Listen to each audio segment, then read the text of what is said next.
Olá, meu jovem, olá, minha jovem. Sejam bem-vindos a mais um Se Liga na Educação. Meu nome é Rafael Barbosa e eu sou o seu professor de Física. Bom, na aula de hoje nós vamos falar mais um pouquinho de energia. Energia é um tema que já vem sido falado nas aulas há um tempinho, né? De tão importante que esse tema é e de tão importante que ele é cobrado não só nos vestibulares, mas também na nossa vida, no nosso dia a dia. Energia está sempre ligado à nossa vida. Bom, e na aula de hoje, mais especificamente, nós vamos falar um pouquinho mais de energia mecânica, só que agora nós vamos falar da conservação de energia mecânica e nós vamos ver alguma aplicação dela no nosso dia a dia. Bom, então começando a falar de conservação de energia mecânica. Já falei isso anteriormente em aulas anteriores e repito aqui agora, que a energia ela não pode ser criada e ela também não pode ser destruída. A energia ela é transformada de um tipo para outro. Bom, então a ideia é o seguinte, eu não posso, se eu quiser, eu não posso vir aqui do nada e criar uma quantidade de energia ou vir aqui do nada e destruir uma quantidade de energia. Eu posso transformar uma energia em um outro tipo de energia. Por exemplo, a nossa principal fonte de energia é o Sol. Lá no Sol acontecem várias transformações, certo? Transformações de energia, e essas energias elas vêm para a Terra. Essa energia recebida aqui na Terra vai sofrer também outras transformações. E aí nós temos aí as energias mecânicas, energias térmicas, energias elétricas, nucleares. Enfim, nós temos uma série de energia e a energia ela vai se transformando de um tipo para outro. Por exemplo, numa hidrelétrica, nós temos a transformação de energia potencial gravitacional em energia cinética, por fim, em energia elétrica. E aí essa energia, na hora que chega na sua residência, novamente vai ser transformada.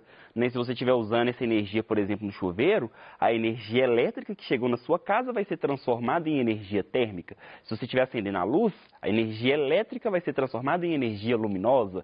Né? Se estiver ouvindo som, a energia elétrica vai ser transformada em energia sonora e assim vai acontecendo várias transformações.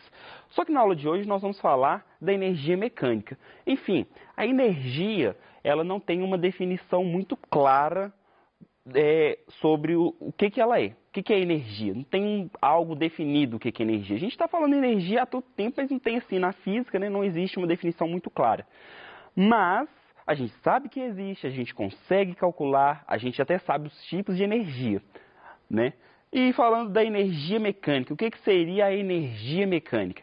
A energia mecânica é um tipo de energia que está relacionada com o movimento ou com a posição de um corpo. E aí, quando a gente trabalha com energia mecânica, a energia mecânica ela se divide em dois tipos de energia, em energia cinética e energia potencial. Deixa eu colocar aqui para vocês não se esquecerem. Né? Eu vou colocar aqui no quadro, deixa eu só mudar aqui. Então, veja bem, eu tenho aqui a energia mecânica. Vou colocar aqui EM. Essa energia mecânica, então, ela vai se dividir em energia cinética e ela se divide também em energia potencial. E aí vale lembrar que essa energia potencial, ela se divide em outras duas. Opa, deixa eu só corrigir aqui. Energia potencial. E essa energia potencial, ela se divide em outras duas. Ela pode ser energia potencial gravitacional, ou ela pode ser energia potencial elástica. Quando é que eu vou usar energia? Quando é que vai ser energia potencial gravitacional ou quando é que vai ser energia potencial elástica? A energia potencial gravitacional, quando estiver em uma determinada altura em relação ao referencial, e a elástica quando a gente estiver trabalhando com objetos flexíveis, por exemplo, uma mola, um estilingue, algo que pode se deformar, ok? Então, lembrando, a energia mecânica se divide em energia cinética e energia potencial, e a energia potencial ainda assim se divide em energia potencial gravitacional ou energia potencial elástica. Voltando aqui, e aí o que acontece? A energia mecânica, ela se divide, e quando eu somo todas essas formas de energia mecânica, eu tenho, então, a energia mecânica se divide em todas essas formas, né?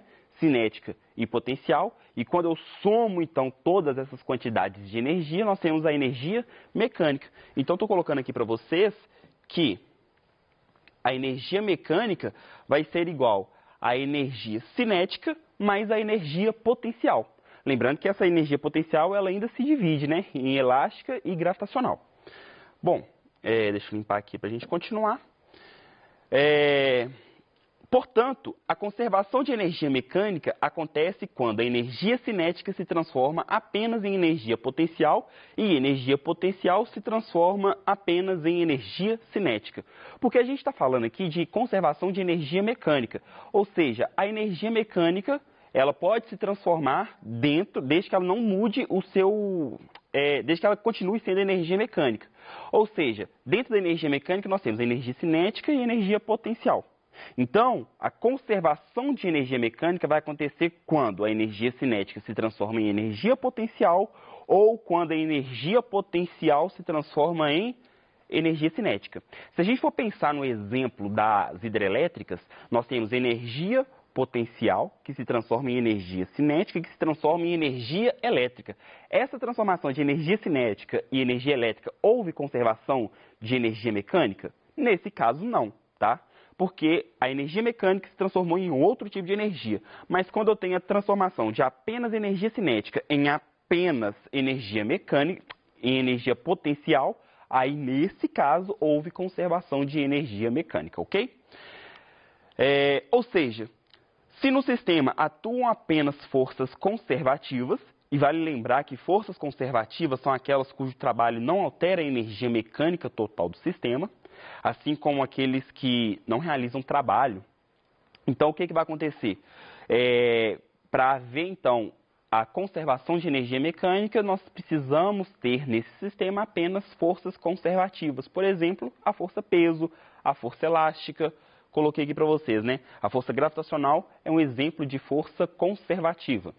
A força elástica também é um outro exemplo de força conservativa. E quando apenas esse tipo de força estiver atuando, então nós temos conservação de energia mecânica. Agora, quando é que não vai ter conservação de energia mecânica? Quando eu tenho forças dissipativas, que alteram a energia mecânica desse sistema. Por exemplo, o atrito é um exemplo de força dissipativa. A ideia é o seguinte: imagina que você vai colocar um objeto e esse objeto ele vai se deslizar, certo? E eu cesso a força que eu estava aplicando. Esse objeto, ao se deslizar, ele vai parar. Ou seja, a energia mecânica desse sistema vai diminuir. Mas o que fez essa energia mecânica diminuir? Foi justamente a força de atrito. Agora, se a gente for pensar na força peso, a energia mecânica do sistema não se altera. O que vai acontecer? Um objeto ele vai cair, certo? Ou seja, ele vai diminuir a energia potencial gravitacional, só que à medida que ele cai, ele vai aumentando a velocidade. Ou seja, a energia potencial foi se transformando em energia cinética. Mas ele perdeu energia mecânica nesse caso? Nesse caso, não. Desde que eu considere, né, desconsidere a resistência do ar. Então, nesse caso, houve a conservação de energia mecânica. Então, vamos ver mais alguns exemplos aqui.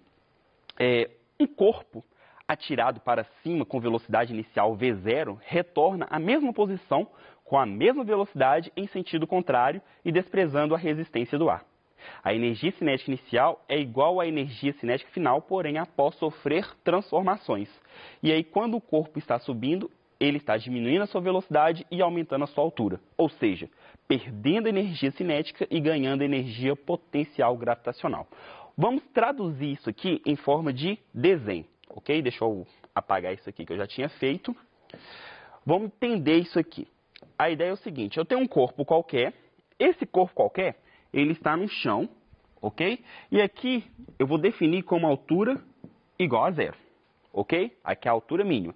E aí esse corpo, ele vai subir com uma certa velocidade. Se ele tem altura igual a 0, ele não tem energia potencial gravitacional, só que ele tem velocidade. Se ele tem velocidade, ele tem energia cinética. E aí, à medida que ele sobe, o que vai acontecer? Se você né, no dia a dia você percebe quando você joga o objeto para cima, ele sobe, diminui a velocidade, para e depois desce. Então a ideia é o seguinte, esse objeto que tem, esse corpo que tem uma certa velocidade vai subir, quando ele estiver lá em cima, ele vai diminuir a velocidade até parar, e aí nesse instante a velocidade aqui é igual a zero, só que ele ganhou uma determinada altura. Essa altura aqui ela é diferente de zero. Então o que vai acontecer? Nesse momento aqui, a energia cinética se transformou em energia potencial gravitacional, e aí depois ele começa a cair. Quando ele começa a cair, né, deixa eu colocar aqui desse lado agora, ele começa a cair, a velocidade dele vai estar para baixo. E aí, à medida que ele cai, ele vai perdendo altura. Só que a velocidade dele vai aumentando de novo. Então, o que aconteceu? A energia potencial, nesse momento, vai diminuindo e a energia cinética vai aumentando porque a velocidade também vai aumentando. Ou seja, a energia potencial gravitacional vai se transformando em energia cinética. E aí, quando essa bola retorna ao chão, ela volta com a mesma energia cinética. Só que essa energia cinética ela sofreu algumas transformações. Ela se transformou em energia potencial e depois se transformou de novo em energia cinética. Bom, voltando aqui então. Então, quando o corpo chega à altura máxima, ele para.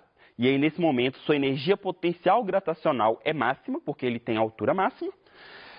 E a energia cinética é nula, porque quando ele chega no ponto mais alto, a velocidade dele é zero. E durante a queda, ele perde energia potencial e ganha energia cinética novamente. Né? Então, coloquei aqui, né, a figurinha.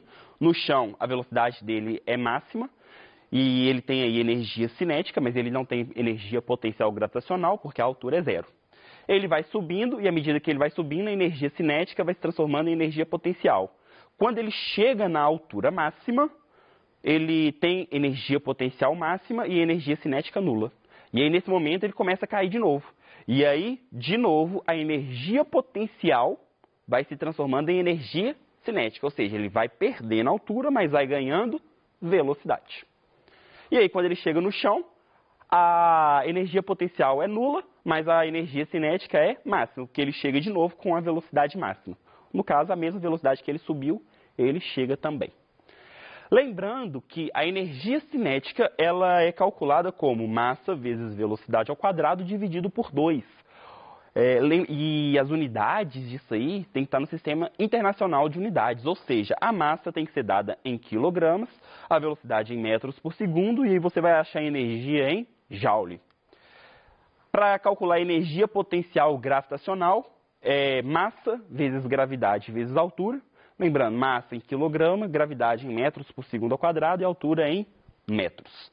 E uma coisa aqui que é bom a gente lembrar também, é para calcular a energia potencial elástica. Eu vou colocar aqui para vocês. A energia potencial elástica, deixa eu colocar aqui, energia potencial elástica vai ser igual a K vezes x ao quadrado dividido por 2. É bom saber essa fórmula aqui também, tá? Lembrando que o K é a constante elástica da mola que você está trabalhando, o x seria a deformação que essa mola sofre, ou seja, o quanto que você empurra ou o quanto que você puxa, e dividido por 2. Fazendo essa operação, você acha a energia potencial elástica. Tá? E aí a gente pode relacionar trabalho com energia cinética. Trabalho vai ser a variação da energia cinética. Então, imagina que você tem um corpo, né, ele está aumentando a velocidade. Para calcular o trabalho realizado sobre esse corpo, vai ser a energia cinética final menos a energia cinética inicial. Você pode relacionar também o trabalho com a energia potencial. A ideia é o seguinte, imagina que eu tenho aí um corpo numa determinada altura e ele vai cair. Então, houve realização de trabalho. Como é que você calcula o trabalho nesse caso? Vai ser menos a variação da energia potencial gravitacional. Vou colocar aqui, imagina então que eu tenho aqui um corpo, ele sai do ponto A e vai para o ponto B, e ele está caindo, ok? Então o trabalho vai ser menos a energia potencial no ponto B, que é final, menos a energia potencial no ponto A, que é o inicial, ok? E aí eu rearranjando isso aqui, o trabalho vai ficar energia potencial no ponto A menos a energia potencial no ponto B, ok? Porque esse menos multiplica tudo que está dentro de parênteses. E aí vai ficar, energia potencial no ponto B fica negativo e energia no ponto A fica positivo. Então, só mudei a ordem aí, ok? Continuando. E aí, portanto, a variação da energia cinética é igual ao negativo da variação da energia potencial. A ideia é o seguinte, a variação da energia cinética é o trabalho. O negativo da variação da energia potencial também é o trabalho. Então, posso igualar. A variação da energia cinética é igual à variação da energia potencial. Continuando aí. E aí, nós temos o seguinte, a variação da energia cinética vai ser o final menos o inicial. O negativo da energia potencial vai ser o inicial, a energia potencial inicial, menos a energia potencial final. E aí eu vou igualar as duas. A energia cinética, a variação da energia cinética é igual a menos a variação da energia potencial. Então eu vou rearranjar isso aqui. No final das contas, a equação da conservação da energia mecânica vai ficar energia cinética inicial mais a energia potencial inicial tem que ser igual à energia cinética final mais a energia cinética final. Isso significa dizer, então, que a energia mecânica que eu tinha antes é igual à energia mecânica depois do processo. Ou seja, a soma disso aqui me dá energia mecânica antes. No final, a soma disso aqui me dá energia mecânica depois. Ok? A energia mecânica inicial é igual à energia mecânica final. Por exemplo, um pão de queijo de massa, esse exemplo ele é o exemplo 2 da página 69 do nosso PET. Tá? Um pão de queijo de peso igual a 50 newtons, inicialmente em repouso, preso a uma mola de constante elástica de 100 newtons por metro e inicialmente indeformada, é solto e cai verticalmente pela ação da gravidade. Então, essa mola ela não estava deformada, quando ele cai, ela se deforma. Tá? E aí ele pergunta, desprezando a resistência do ar, responda. Esse conjunto massa-mola é um sistema conservativo? E qual a altura que o corpo descerá até parar? Então, respondendo se é um sistema conservativo, sim, porque as únicas forças que atuam nele vai ser o peso e a força elástica, ok? O peso puxando para baixo e a força elástica puxando para cima. E aí ele quer saber qual que é a altura máxima que ele vai descer. Então, a gente vai analisar a conservação de energia mecânica do sistema. O bloco, ele vai parar, ele vai descer até parar, tá? Então, ele vai deformar. E aí, antes ele tinha uma energia potencial gravitacional e essa energia vai se transformar em energia potencial elástica. Então, o que, que vai acontecer? Nós temos aqui que a energia mecânica inicial vai ser igual a potencial gravitacional, que é massa vezes gravidade vezes altura, que nesse caso aqui ele está chamando de Z. E depois ele vai ter energia potencial elástica, que é igual a kx2 sobre 2. Como tem conservação de energia, eu sei que a energia mecânica antes é igual a energia mecânica depois. Ou seja, a energia mecânica que eu tinha antes era energia potencial gravitacional. E essa energia potencial gravitacional se transformou em energia potencial elástica. Como eu quero saber o valor de Z, eu vou rearrumar essa fórmula aqui. Então, o que, que vai acontecer? Fazendo aqui, eu quero saber justamente o valor desse Z, o tanto que ele vai descer. Então, esse 2 que está dividindo vai vir para o outro lado, multiplicando. Então, vai ficar 2mgz é igual a kz, opa, deixa eu arrumar aqui, é igual a kz2. Eu posso cortar esse expoente com esse z aqui, e esse k que está multiplicando vem para cá dividindo. Então, vai ficar z é igual a 2m dividido por, opa, deixa eu consertar aqui, vai ficar 2mg, 2mg, e esse k veio para cá dividindo. 2mg dividido por k, agora é só substituir. Vai ficar 2 vezes 50 dividido por 100, deixa eu apagar isso aqui, que vai dar 1 metro, ou seja, ele vai parar 1 metro até parar. Bom, pessoal, gente, eu quero fazer um agradecimento a Daniele Vieira, que aí colaborou na apresentação desses slides, e quero agradecer também a sua participação. Até a próxima, se Deus quiser.